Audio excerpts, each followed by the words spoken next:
আসসালামু আলাইকুম গাইস, কেমন আছেন? আশা করি খুব বেশি ভালো আছেন। আলহামদুলিল্লাহ, আমিও ভালো আছি। আজকে আমি আরেকটা রেসিপি নিয়ে উপস্থিত হলাম আপনাদের মাঝে। সেটা হচ্ছে চিকেন বিরিয়ানি। এর আগে পোলাও রোস্ট দিয়েছি, তারপরে দিয়েছি বিফ বিরিয়ানি। কারণ শীতকালের সময় এগুলো খেতে খুব বেশি ভালো লাগে, গরমকালে এগুলো খাওয়া যায় না, খুব কষ্ট হয়। বিফ বিরিয়ানি অনেক দিন আগেই ইউটিউবে দেওয়া ছিল, আমি নতুন করে ফেসবুকে দিয়েছি, পারলে দেখে আসবেন। এখানে 1 কেজি একটা চিকেন নিয়েছি। এখানে 1 কেজি চিকেনের জন্য 3 পট চাউল নিয়েছি। চাউলটা ধুয়ে একপাশে সাইড করে রেখে দিয়েছি পানি ঝরানোর জন্য। এবার আমি এখানে 1.5 টেবিল চামচ রসুন বাটা, 1.5 টেবিল চামচ পেঁয়াজ বাটা, 1.5 টেবিল চামচ আদা বাটা, 1 চা চামচ ধনিয়ার গুঁড়া, 1.5 চা চামচ জিরার গুঁড়া, লবণ স্বাদ মতো, আর মরিচ গুঁড়া দিয়েছি 2 চা চামচ। লবণ ঝাল আপনাদের স্বাদ মতো দিবেন, যে যেমন পছন্দ করেন। টক দই দিয়েছি 3 টেবিল চামচ। টক দইটা জমা রয়েছে, আমি ওইভাবে উঠিয়ে 3 টেবিল চামচ দিয়ে দিয়েছি। আপনারা আপনাদের গোশের পরিমাণ দেখে দিবেন। এবার সব একসাথে ভালোভাবে মাখিয়ে নিব হাত দিয়ে। এই রেসিপিটা কিন্তু 1 কেজি মাংসের সাথে একদম পারফেক্ট একটা রেসিপি। আপনারা পারলে বাসায় ট্রাই করবেন। আপনারা অবশ্যই রান্না করেন, আমি আমার রেসিপিটা শেয়ার করছি। আমার ভীষণ ঠান্ডা লাগছে, তারপরেও ভয়েস দিচ্ছি, খুব কষ্ট হচ্ছে। একটু আমার জন্য দোয়া করবেন, আমি যেন সুস্থ হয়ে যাই। এবার মাংসটা মাখিয়ে সাইড করে রেখে দিচ্ছি। আমি আজকে চিকেন বিরিয়ানিটা রাইস কুকারে রান্না করব। এই জন্য আমি পরিমাণ মতো সরিষার তেল দিয়ে দিচ্ছি। সরিষার তেল 3 টেবিল চামচ আছে, আর ওর সাথে আমি 3 টেবিল চামচ সয়াবিন তেল দিচ্ছি, একটু তেলটা হালকা করার জন্য। চাইলে সাদা তেল দিয়েও করতে পারেন।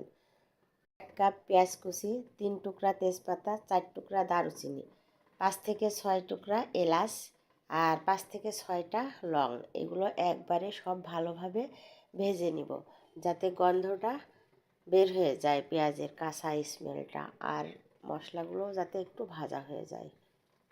2 থেকে 3 মিনিট ভেজে নিলেই, পেঁয়াজটা হালকা ব্রাউন কালার হয়ে গেলেই আমি ম্যারিনেট করা মাংসটা দিয়ে দিচ্ছি। মাংসটা ভালোভাবে কষিয়ে নিব। আধা ঘন্টা রেস্টে রেখেছিলাম মাংসটা এইভাবেই 5 মিনিট মতো ভালোভাবে ভেজে নিব, তারপরে ঢেকে দিব।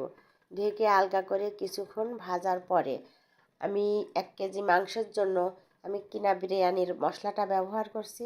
একদম 2 টেবিল চামচ দিলেই আপনার বিরিয়ানিটা পারফেক্ট হবে, কমও হবে না, বেশিও হবে না। আপনারা বিরিয়ানিতে আলু খেতে চাইলে আলু দিবেন, কারণ বিরিয়ানিতে আমার আলু পছন্দ না। চিকেন চিকেনই, মাংস মাংসই, এর ভিতরে আলুর স্মেলটা আমার ভালো লাগে না। এর ভিতরে আমি দেওয়ার জন্য 3টা ডিম সিদ্ধ করে ভেজে রেখেছি, আমি 3টা ডিম দিব, আপনারা চাইলে দিতে পারেন। রাইস কুকারের ভাপে ভিডিওটা ঘোলা হয়ে গেছে, দেখতে পাচ্ছেন, একটু পরে ঠিক হয়ে যাবে। আমি এই বিরিয়ানিটা কিন্তু চিকেন স্টক দিয়ে রান্না করব। অনেক দিন আগে আমার ফ্রিজে করা ছিল, এই জন্য দিয়ে দিব। এই যে মশলা দিয়ে কষানোর পরে আমি মেজারমেন্ট কাপের 1/2 কাপ চিকেন স্টক দিয়ে মাংসটা সিদ্ধ হওয়ার পর্যন্ত অপেক্ষা করব। রাইস কুকারে তো বেশি টাইম লাগে না, ঢেকে দিলেই জিনিসটা সিদ্ধ হয়ে যাবে। একটু সিদ্ধ হয়ে গেলে আলগা করে ভালোভাবে কষিয়ে নিব। ফের আপনারা পানি দিয়েও করতে পারেন, কারণ আমার মনে হয় এটা চিকেন স্টক দিয়ে করলে এর টেস্টটা একটু বেশি আসে। এবার পানিটা শুকানো পর্যন্ত আমি অপেক্ষা করব। এই যে দেখতে পাচ্ছেন, পানিটা শুকিয়ে গেছে। এইভাবে কিছুক্ষণ আমি ভেজে নিব, যাতে তেলটা ভালোভাবে উপরে উঠে যায়। তেলটা যখন একদম উপরে উঠে যাবে, তখন আমি মাংসগুলো আস্তে আস্তে নামিয়ে সাইড করে রাখবো। মাংসগুলো যখন নামিয়ে রাখা হয়ে যাবে, তখন আমি একই মশলার ভিতরে চাউল ধুয়ে পানি ঝরাতে দিয়েছিলাম, সেই চাউলটা দিয়ে বেশ সময় ভেজে নিব। ঝরঝরা করে ভেজে নিলে পোলাও বিরিয়ানিটা বেশি টেস্ট হয়, বেশি ভালো হয় খাবারটা, সবাই জানেন। সে চাউলটা দিয়ে দিচ্ছি, এবার চাউলটা ভেজে নিব। যারা নতুন রাঁধুনি আছেন তারা সেম প্রসেসেই রান্না করবেন, দেখবেন চিকেন বিরিয়ানিটা খেতে খুবই টেস্ট, অসাধারণ।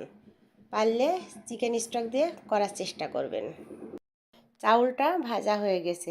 এই যে এবার আমি 6 কাপ পানি গরম করে রেখেছিলাম, সেই 6 কাপ পানি দিয়ে দিব। 6 কাপ পানি পুরোটা দিব না, একটু কম দিব, যদি লাগে পরে দিব। পানিটা দেওয়ার পরে চাউলগুলো ভালোভাবে মিশিয়ে নেব। মিশিয়ে নেওয়ার পরে আমি স্বাদ মতো লবণ দিয়ে দিব। লবণটা চেখে দেখে ঢেকে দিবেন। লবণটা দেখবেন একটু পানি নুনতা নুনতা হয়েছে, তখন লবণটা ঠিক হবে, বুঝবেন বিরিয়ানিটা পারফেক্ট হবে। এবার ঢেকে দেওয়ার পরে আমি পানি নিচে নামা পর্যন্ত অপেক্ষা করব।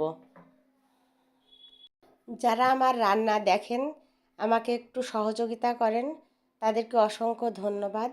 আর যারা সাবস্ক্রাইব করেছেন তাদেরকেও ধন্যবাদ। আর যারা এখনও করেননি তাদেরকে সাবস্ক্রাইব করার অনুরোধ রইল। এই যে কথা বলতে বলতে আমার ভাতের পানিটা নেমে গেছে। এবার একটু ভাতটা নাড়াচাড়া করে আমি চিকেনটা দিয়ে দিব। আপনারা চাইলে পোলাওটা একটা বলে খুলে রেখে সাইড করে রেখে মাঝখানে চিকেন দিয়ে দিতে পারেন। আমি এই যে একদিকে আপনাদের দেখাতে পুরোটা দেখানো হয়নি, এই জন্য দুঃখিত।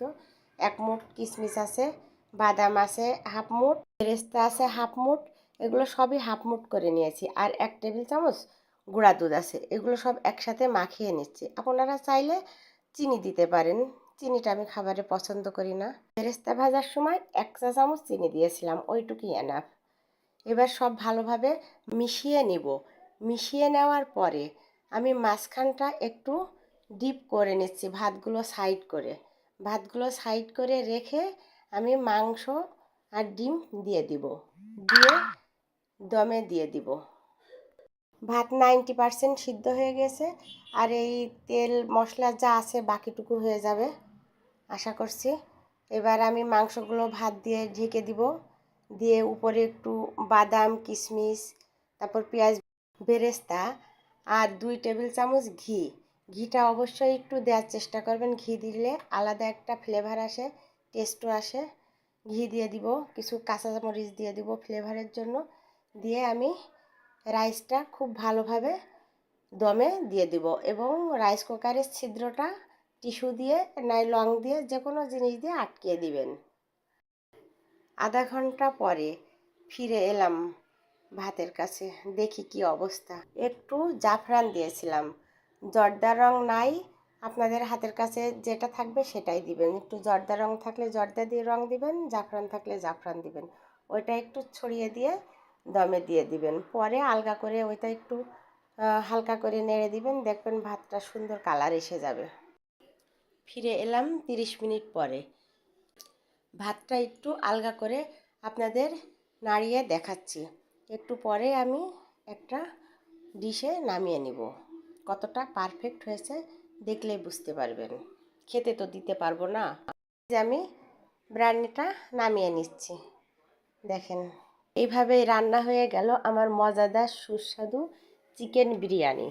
এই রেসিপিটি যদি আপনাদের ভালো লেগে থাকে আমার ইউটিউব চ্যানেলটি সাবস্ক্রাইব করে পাশে থাকবেন, আর ফেসবুক পেজটি লাইক ফলো দিবেন আর শেয়ার করার অনুরোধ রইল। আবারও ফিরে আসবো নতুন কোনো রেসিপি নিয়ে, সে পর্যন্ত ভালো থাকবেন, সুস্থ থাকবেন। আল্লাহ হাফেজ।